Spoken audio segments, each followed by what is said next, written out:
Hi friends, എല്ലാവർക്കും നമ്മുടെ പുതിയൊരു വീഡിയോയിലോട്ട് സ്വാഗതം. ഇന്നത്തെ നമ്മുടെ റെസിപ്പി എന്ന് പറയുന്നത് നല്ല ടേസ്റ്റി ആയിട്ടുള്ള ഹെൽത്തി ആയിട്ടുള്ള ഒരു സൂപ്പിൻ്റെ റെസിപ്പിയാണ് കേട്ടോ. അപ്പോൾ നമ്മുടെ വീട്ടിലുള്ള ഇൻഗ്രീഡിയൻസ് വെച്ചിട്ട് തന്നെ തയ്യാറാക്കാൻ പറ്റിയ നല്ലൊരു സൂപ്പിൻ്റെ റെസിപ്പിയാണ്. ഇവിടെ ഞാൻ ഇലകൾ ഉപയോഗിച്ചിട്ടാണ് സൂപ്പ് തയ്യാറാക്കിയിട്ടുള്ളത്. നല്ല ഹെൽത്തിയാണ്. കുട്ടികൾക്കോ പോലെ തന്നെയാണ് മുതിർന്നവർക്കൊക്കെ ആഴ്ചയിൽ ഒരു ദിവസമെങ്കിലും ഉണ്ടാക്കി കൊടുക്കാൻ പറ്റിയ നല്ല ഹെൽത്തി ആയിട്ടുള്ള റെസിപ്പിയാണ്. അപ്പോൾ നമുക്ക് വേഗം റെസിപ്പിയിലോട്ട് പോവാം. അപ്പോൾ അതിനായിട്ട് ഞാനൊരു മൺചട്ടി അടുപ്പത്ത് വെച്ച് കൊടുത്തിട്ടുണ്ട്. മൺചട്ടി ചൂടായ സമയത്ത് നമ്മൾ അതിലേക്ക് വെളിച്ചെണ്ണയാണ് ചേർത്ത് കൊടുത്തിട്ടുള്ളത്. വെളിച്ചെണ്ണയ്ക്ക് പകരം ഒലീവ് ഓയിലും ചേർത്ത് കൊടുക്കുക കേട്ടോ. വെളിച്ചെണ്ണ നല്ലപോലെ ചൂടായി വന്നിട്ടുണ്ട്. ഈ സമയത്ത് നമുക്ക് ഇതിലേക്ക് ചെറിയ ഉള്ളി കട്ട് ചെയ്ത് ചേർത്ത് കൊടുക്കാം. ചെറിയ ഉള്ളിക്ക് പകരം സ്പ്രിംഗ് ഓണിയനും ചേർത്ത് കൊടുക്കാം. സ്പ്രിംഗ് ഓണിയൻ ചേർത്ത് കൊടുക്കുമ്പോഴാണ് കേട്ടോ നമ്മുടെ സൂപ്പിന് നല്ല ടേസ്റ്റ് കിട്ടുക. അപ്പോൾ ഞാനതില്ലാത്ത കാരണം ചെറിയ ഉള്ളിയാണ് ചേർത്ത് കൊടുത്തിട്ടുള്ളത്. ഇനി നമുക്കിതിലേക്ക് അല്പം വെളുത്തുള്ളി കട്ട് ചെയ്തും കൂടെ ചേർത്ത് കൊടുക്കാം. എന്നിട്ട് രണ്ട് ഉള്ളികളും നല്ലപോലെ ഒന്ന് വഴറ്റിയെടുക്കണം. ഒരുപാട് സമയം മൂപ്പിച്ചെടുക്കേണ്ട ആവശ്യമില്ല കേട്ടോ. പച്ചമണമൊക്കെ ഒന്ന് മാറി പോകുന്നത് വരെ ഒന്ന് നല്ലപോലെ ഒന്ന് ചൂടാക്കിയെടുക്കാം. അതിനുശേഷം നമുക്കിതിലേക്ക് ഒരു തക്കാളി കട്ട് ചെയ്ത് ചേർത്ത് കൊടുക്കാം. തക്കാളി ഒരു പുളിക്ക് വേണ്ടിയിട്ടാണ് നമ്മൾ ചേർത്ത് കൊടുക്കുന്നത്. ഇനി തക്കാളിക്ക് പകരം നമുക്ക് നാരങ്ങ നീരും ചേർത്ത് കൊടുക്കാം കേട്ടോ. തക്കാളി നല്ലപോലെ ചൂടായി വന്നതിന് ശേഷം നമുക്ക് ഇലകൾ ഓരോന്നായിട്ട് ഇതിലേക്ക് ഇട്ട് കൊടുക്കാം. ആദ്യം തന്നെ നമ്മൾ ചേർത്ത് കൊടുക്കുന്നത് മത്തൻ്റെ ഇലയാണ്. ഇതുപോലെ കട്ട് ചെയ്തിട്ടുണ്ട്, ഒരു പിടി ചേർത്ത് കൊടുത്ത്. ഇനി നമ്മൾ ചേർത്ത് കൊടുക്കാൻ പോകുന്നത് തകര ഇലയാണ്. തകര ഇലയും ഇതുപോലെ തന്നെയാണ് കനം കുറഞ്ഞ രീതിയിൽ അരിഞ്ഞെടുത്തിട്ടുണ്ട്. ഇനി നമ്മൾ ചേർത്ത് കൊടുക്കാൻ പോകുന്ന അടുത്ത ഇല എന്ന് പറയുന്നത് ഈ ഒരു ഇലയാണ്. അത് ചീരൻ്റെ ഇലയാണ് കേട്ടോ. ചീരയാണ്, പച്ചച്ചീര. പിന്നെ നമ്മൾ തൂവയുടെ ഇലയാണ് ചേർത്ത് കൊടുത്തിട്ടുള്ളത്. അല്പം ഒരു പിടി മുരിങ്ങ ഇല കൂടി ചേർത്ത് കൊടുത്തിട്ടുണ്ട്. ഇനി നമുക്കിത് നല്ല പോലെ ഒന്ന് ചൂടാക്കിയെടുക്കാം. ഇനി വേറെ ഇലകളുണ്ടെങ്കിൽ അതൊക്കെ ചേർത്ത് കൊടുക്കാം കേട്ടോ. ഞാനിപ്പോൾ എനിക്ക് കിട്ടിയ ഇലകൾ ചേർത്ത് കൊടുത്തിട്ടുണ്ട്. എന്നിട്ട് ഇതുപോലെ നല്ലപോലെ ഒന്ന് ചൂടാക്കിയെടുക്കുക. ഒരുപാട് സമയമൊന്നും ചൂടാക്കിയെടുക്കേണ്ട ആവശ്യമില്ല.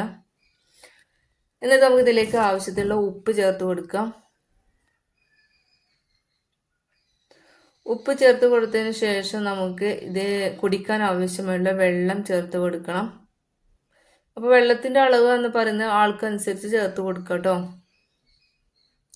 ഞാനിവിടെ 2 കപ്പ് വെള്ളമാണ് ചേർത്ത് കൊടുത്തിട്ടുള്ളത്. ഇനി മഞ്ഞ കളറൊക്കെ ആവശ്യമുണ്ടെങ്കിൽ നമുക്ക് മഞ്ഞൾപ്പൊടി ചേർത്ത് കൊടുക്കാം കേട്ടോ ഈ സമയത്ത്. ഇനി ഇത് അല്പം ചേമ്പിൻ്റെ തണ്ടാണ്, ഇതുപോലെ അരിഞ്ഞെടുത്തിട്ടുണ്ട്. ഇത് നല്ല ടേസ്റ്റാണ് സൂപ്പിൻ്റെ കൂടെ കുടിക്കാനായിട്ട്. അതും കൂടെ ചേർത്ത് കൊടുത്തതിന് ശേഷം ഇളക്കി യോജിപ്പിച്ച് കൊടുക്കുക. എന്നിട്ട് ഇതിൽ ഉപ്പൊക്കെ കുറവുണ്ടെങ്കിൽ ചേർത്ത് കൊടുക്കുക കേട്ടോ. ഇതുപോലെ നല്ലപോലെ ഒന്ന് ഇളക്കി കൊടുക്കുക. ഉപ്പ് കുറവുണ്ടെങ്കിൽ ഉപ്പ് ചേർത്ത് കൊടുക്കാം. എന്നിട്ട് നമുക്കിത് അടച്ചു വെച്ചിട്ട് ഒരു 15 മിനിറ്റ് സമയം ഒന്ന് കുക്ക് ചെയ്തെടുക്കാം കേട്ടോ. ഇവിടെ 15 മിനിറ്റ് കഴിഞ്ഞിട്ടുണ്ട്. നമ്മുടെ ഇലകളൊക്കെ നല്ലപോലെ വെന്ത് കിട്ടിയിട്ടുണ്ട്. അതുപോലെ തന്നെ നമ്മൾ ചേമ്പിൻ്റെ തണ്ടൊക്കെ നല്ലപോലെ വെന്തിട്ടുണ്ട് കേട്ടോ. ഇനി നമുക്ക് ഈ സമയത്ത് ഇതിലേക്ക് ഒരു തിക്നെസ്സിന് ആവശ്യമായിട്ടുള്ള കോൺഫ്ലവർ ഒരു പാത്രത്തിൽ 2 ടേബിൾ സ്പൂൺ എടുത്തതിന് ശേഷം കലക്കി എടുത്തിട്ടുണ്ട്. നല്ലപോലെ കട്ടകളൊന്നും ഇല്ലാതെ അത് ഇതുപോലെ ഒഴിച്ചു കൊടുക്കുക. എന്നിട്ട് നല്ലപോലെ ഒന്ന് ഇളക്കി യോജിപ്പിച്ചിട്ട് ഒന്ന് തിളപ്പിച്ചെടുക്കണം കേട്ടോ. ഇനി കട്ടി കൂടുതൽ ആവശ്യമുണ്ടെങ്കിൽ 1 ടേബിൾ സ്പൂണും കൂടി ആഡ് ചെയ്യാം കേട്ടോ. നല്ലപോലെ ഇളക്കി കൊടുത്തിട്ടുണ്ട്. ഇനി ഇത് ഒന്ന് നല്ലപോലെ തിളപ്പിച്ചെടുക്കണം. ഇനി നമുക്ക് എരിവിന് ആവശ്യമായിട്ടുള്ള മുളക് പൊടി കൂടി ചേർത്ത് കൊടുക്കണം. ഇവിടെ മുളക് പൊടി ചേർത്ത് കൊടുക്കരുത് കേട്ടോ, കുരുമുളക് പൊടിയാണ് ചേർത്ത് കൊടുക്കേണ്ടത്. അപ്പോൾ ഇവിടെ അല്പം കുരുമുളക് പൊടി കൂടി ചേർത്ത് കൊടുത്തിട്ടുണ്ട്. ഇനി ഇതൊന്ന് നല്ലപോലെ ഒന്ന് ചൂടാക്കി എടുക്കണം. എരിവ് ആവശ്യമുണ്ടെങ്കിൽ കുറച്ചും കൂടി ചേർത്ത് കൊടുക്കുക കേട്ടോ. ഇപ്പോൾ നല്ലപോലെ തിളപ്പിച്ചെടുത്തിട്ടുണ്ട്. ഇത് കണ്ടില്ലേ നമ്മുടെ സൂപ്പിൻ്റെ തിക്നെസ്. ഈ ഒരു തിക്നെസ് മതി കേട്ടോ. ഇതാണ് നല്ല ടേസ്റ്റ് കഴിക്കാൻ. അപ്പോൾ ഇതാണ് നമ്മുടെ സൂപ്പ്. നല്ല റെഡി ആയിട്ടുണ്ട്. നല്ല ടേസ്റ്റ് ഉണ്ട് ഇങ്ങനെ കോരി കുടിക്കാൻ, നാരങ്ങ നീരൊക്കെ ഒഴിച്ചിട്ട്.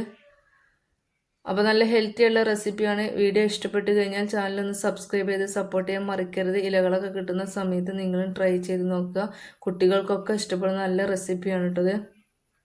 ആഴ്ചയിൽ ഒരു ദിവസമെങ്കിലും സൂപ്പ് കുടിക്കുന്നത് വളരെ നല്ലതാണ്, ആരോഗ്യത്തിന്